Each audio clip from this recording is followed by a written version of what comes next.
What's up, y'all? One Piece One Life here, and guys, you know what I never really ask y'all? How has your week been? I don't know, I just feel like as the leader of this community, I need to be checking up on y'all more. So please, let me know how you're doing in the comments. Cause I'll let you know, for me, my week has been amazing, especially with YouTube because we have grown exponentially. I'm recording this on a Saturday. We are at 670. Monday was 600. Genuinely, this is one of the best growing periods of the channel that I've ever had, and I'm so thankful for everyone who's here. And to everyone who's new, you'll get used to the craziness real quick, trust me. But you know what wasn't that crazy? This week's chapter. Cause see, chapter 1144 is out, and you know, I was reading it.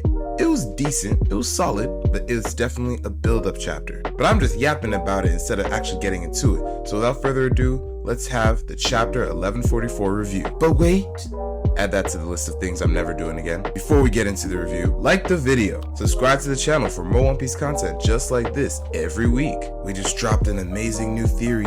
Definitely go check it out. Share it around with all your friends who love One Piece. You know what we always say here, let's get it going. And make sure you subscribe to me and my boys over at CSY. We just hit 4.5k and we're really trying to make that last push to 5,000. Now the chapter title is A Time for Warriors, and it's going to make sense as we go through the chapter. It's essentially just the nation of Elbaf and the Elbafian warriors getting ready for the upcoming fight. In the cover story, we have obviously Yamato freeing the girls and Minatomo who were kidnapped by Huzu and his crew, and Yamato also recovered the sword that was stolen. So basically, all's well that ends well, I guess. But starting off the chapter prior may be where the actual biggest talking point is. Because we cut back to Frankie and Ripley who are still touring the Atom Tree. Frankie looks up and is like, wait, what is that? Because as we see in front of him, there is a huge gnarled tree, but it almost looks like there's also something else inside of it. Frankie even says, it's giving me scientific vibes, and that's when we learn this is a 3,000-year-old scientific lab. For those of you who are keeping track, that's significantly older than the Void Century. And given what we know about the first world from the Elbaf mural, this has to be one of those factories that we saw in the first world. Or at least the factories was representing this, just the scientific acumen. Now of course, with it being science, we end up finding Lilith there, and Bonnie is with her. So when Frankie's like, Lilith, Bonnie, what are y'all even doing here? Lilith is like, yeah, so we got lost and we just ended up here. So thank God that you found us. And essentially as they keep talking, Lilith is just explaining that she's essentially going to make this place her new lab. So she's going to try and like fix things up, bring it back to its prime power, I guess. And that's going to be the new lab. But as Frankie is like, alright, let me come and check inside and see what's up. That's when Bonnie starts screaming and saying, look behind you, it's something crazy. And as we turn back, we see that the giant thunder cloud that was one of the kids' fears from the other chapter is literally bearing down on their group.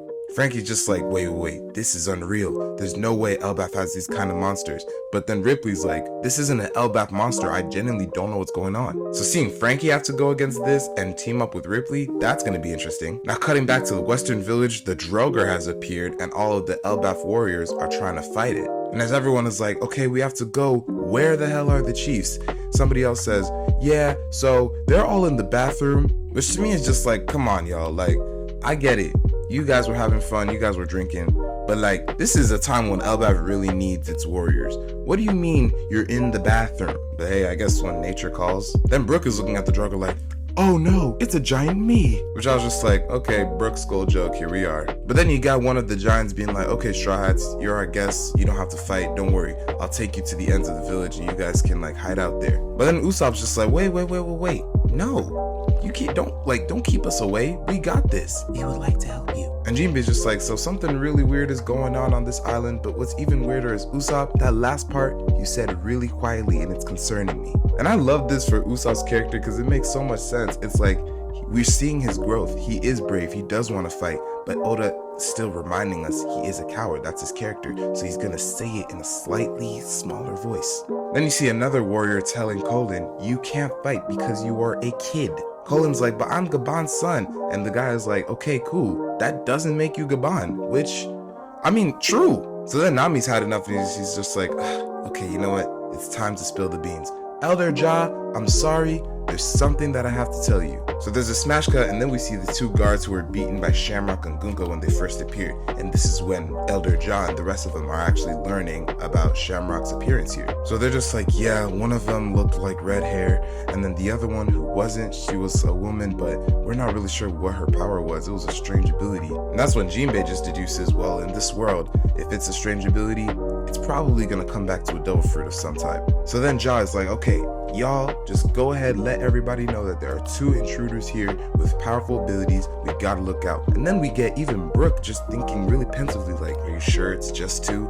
There's so much chaos that on an island as big as Elbaf, it can't just be two. I would venture that there's more. And then you get the Straw Hats still discussing because Nami's just like, I don't know who did this, but I don't care. Anybody who kidnaps children is scum, which is consistent with Nami's character. And you got even Usopp thinking, well, if they're taking hostages, then it must mean that they're trying to do something even greater. They have a greater plan. And I love seeing the Straw Hats discuss like this because we're actually getting good writing for them, both in character, but also progressing the plot and putting them into the plot. Because that was one of my major gripes about Egghead, where it seemed like for the most part, a lot of the Straw Hats took the back burner to focus on other side characters. But here we're actually tying the Straw Hats into the central plot themselves. And then best part is we're doing it in such a way where the monster trio not being there is actually not undercutting tension. You see, most of the problems that we have now can be solved by turning and saying, Luffy, go punch it. Zoro, go slice it. Sanji, go kick it. But with them being in the underworld with no real way to get back, and either way, they're still tending to Loki, that means that everything that's happening up here needs to be dealt with by the mid trio and the weakling trio. And then Jinbei, who I don't even know where he really fits. Seeing them have to talk this through, rationalize it out, it all makes sense for each of their individual characters, and I love this writing. So Jinbei tells Elder Ja, don't worry, we'll help y'all out. Ja's like, again, you're our guest. You don't need to do this for us. Then he's like, where are Dory and Broggy, and why are they not here? Somebody tells him, yeah, they're in the bathroom. What is with everybody being in the bathroom? But Jinbei's just like, think about it, Elder Ja. If the culprits are human-sized, then it may be better for us to deal with them because, you know, we'll actually be able to fight them somewhat evenly. Usopp's like, yeah, you guys take care of all the big monsters that I definitely don't want to take care of. We'll handle this. But then Brook is just like, yeah, but while that is true, how are we going to search the entirety of Elbaf? We can't just do it on foot. And that's when they turn and see that Colin is trying to drag a bag of weapons. And it turns out he's really trying to go out and be a hero. So he's brought it to one of the Svalar ships and he's about to take it out and go do something.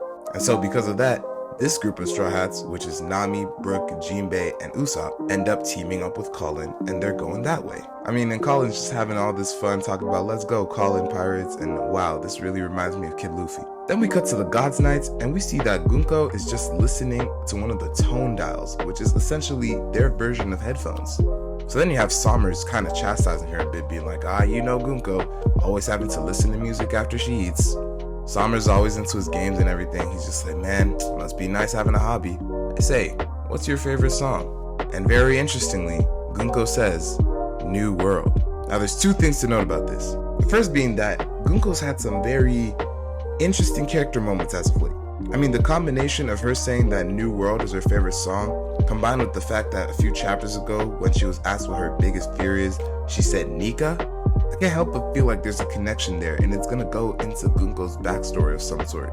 It actually does seem like Gunko's becoming like a bigger character, at least more so than I initially thought. But then the second thing, and the thing that everybody else noted as well, is that New World is one of Brook's songs.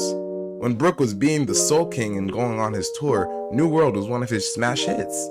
Now the interesting thing is, if Gunko's favorite musical artist is actually Soul King Brook, and Brook is here on Elbaf, it actually may be interesting setting up a confrontation between the two of them. And it's fun to speculate on what that confrontation may look like.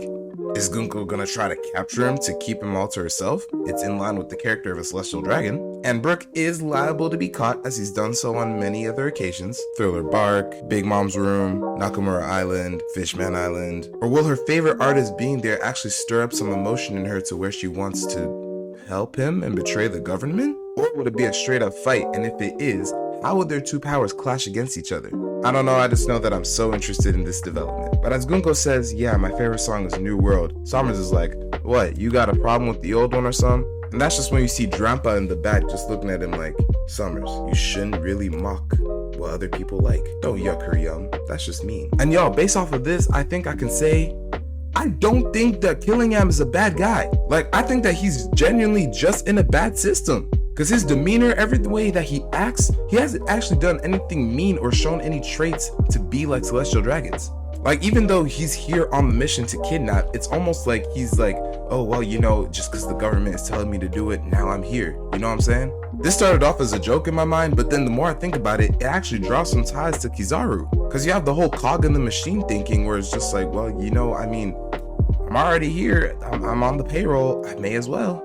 But unlike all three of the other Gods Knights that we've gotten so far, and even Garling, we've not seen Killingham have a disposition of like, oh, I'm far better than the rest of them. So you know what? That's my new agenda.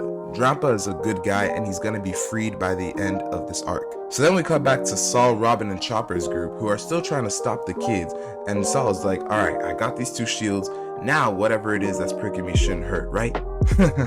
Wrong. At least you were right in that they don't hurt you. But as he goes to block them and the first kid stops, the second kid crashes into her and the spikes hurt both of them.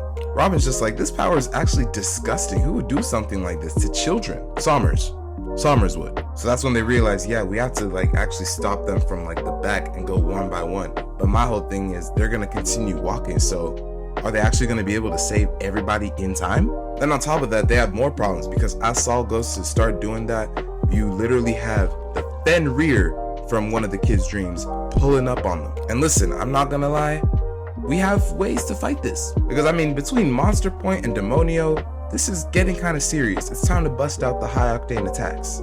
At least we can try, right? And then Anji is talking to Principal Kiba and is just like, by the way, it's not just in West Village.